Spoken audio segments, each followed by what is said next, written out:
Coba bayangin seorang pahlawan. Apa yang ada di kepala kamu? Seseorang yang cetak gol kemenangan di depan puluhan ribu penonton, atau seseorang yang lagi debat sama politisi di parlemen? Nah, buat Marcus Rashford, jawabannya adalah dua-duanya. Ini ceritanya, gimana seorang pemain bola bisa jadi suara buat jutaan orang.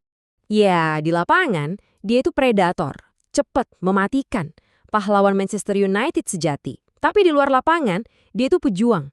Sampai-sampai dapat gelar kehormatan dari kerajaan Inggris karena perjuangannya melawan kemiskinan.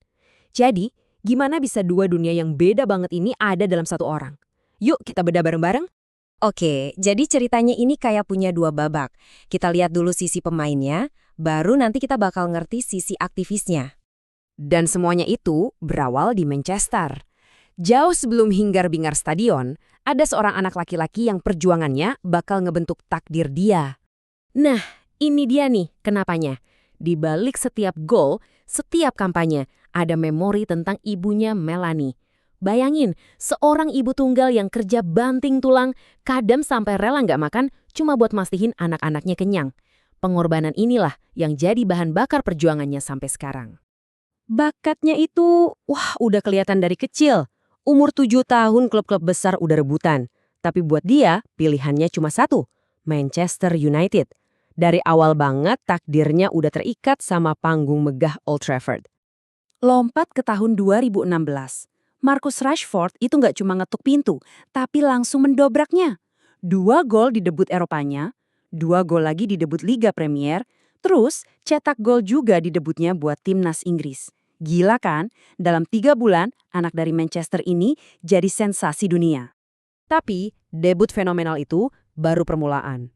Karir profesionalnya bakal bawa dia ke puncak tertinggi, tapi juga ke titik terendah yang paling menyakitkan. Kalau main di Manchester United, ekspektasinya yang menang. Dan Rashford membuktikan itu. Piala FA, Piala Liga, Liga Eropa. Lihat aja tuh, lemarinya penuh trofi. Bukti kalau dia itu juara sejati. Kalau mau lihat puncak performanya, lihat angka ini. 30 gol dalam satu musim. Ini rekor yang nggak bisa dipecahin pemain United lain selama 1 dekade penuh. Dia bukan cuma bagian dari tim, dia adalah tim itu sendiri. Lalu datanglah Euro 2020. Setelah penantian panjang, 55 tahun, Inggris akhirnya masuk final. Harapan satu negara ada di pundak Rashford dan kawan-kawan. Mereka cuma selangkah lagi dari sejarah. Dan semuanya berantakan. Gagal penalti di momen paling krusial. Dalam sekejap, pahlawan nasional jadi sasaran kebencian. Serangan rasisme yang keji membanjiri media sosialnya. Dari puncak dunia, dia seolah-olah jatuh ke jurang paling dalam. Tapi, di tengah kegelapan itu, ada secercah cahaya. Muralnya yang dirusak di Manchester nggak dibiarin gitu aja. Malah sebaliknya, komunitasnya nutupin coretan itu dengan ribuan pesan cinta dan dukungan. Kebencian akhirnya kalah sama harapan. Momen terendah itu bisa aja menghancurkan dia. Tapi nyatanya, itu justru yang membentuk dia jadi lebih kuat. Dari abu kebencian, lahirlah seorang pahlawan bagi anak-anak.